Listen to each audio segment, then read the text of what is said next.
White Knuckle is a uniquely tactile and rewarding game with climbing mechanics that feel so real compared to any other game I've played before. The goal is to climb as high as possible in one run, and you do so through an intuitive control scheme where left mouse button grabs with your left hand and right mouse button with your right.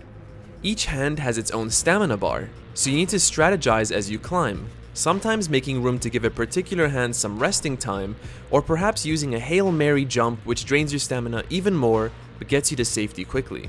Your inventory also comes into play in many interesting ways.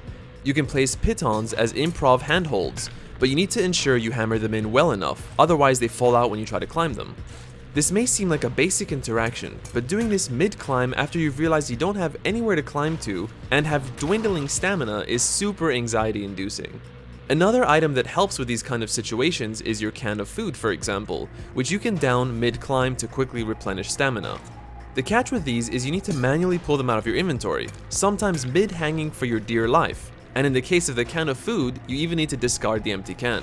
None of it feels frustrating though, and when you pull these off just in the nick of time, it feels amazing. From what I could tell, rooms are handcrafted with randomized handholds and contents within them. On each run, you'll have to look for opportunities and think fast, deciding if you should take a shortcut with an item, or make a risky jump, or take a longer but safer route, all while trying to avoid falling into a perpetually ascending pool of ooze. Eventually, one slip up will mean the end of your run. Unfortunately, this brings me to my one gripe with the game, and it is one that I find quite frustrating. Failing a run and losing all of your progress is a bit tedious. Now, I've played countless roguelikes, so I'm not scared of restarting a run, but I found that White Knuckle in its current form doesn't offer enough variety per run to make consequent playthroughs fully interesting. I repeatedly found myself doing the same rooms over and over in each run with little variation. After each chapter, you can make a checkpoint, so if you die during your run after that, you can continue once again from that point on, but only once, and you'll still have to go through everything you just did for the past 10 minutes.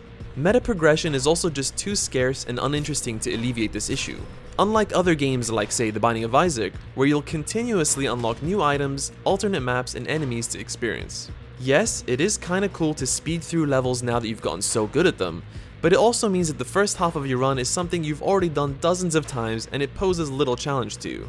I'm hoping that this will get better post-release, since the game is releasing in early access. With that said, I still think the game is incredibly fun. The gameplay is unlike anything else I've played before, and the tense and creepy atmosphere sprinkled throughout does a great job at heightening tension as you climb through this mysterious facility. It's definitely something I intend to come back to frequently, especially as it gets updated.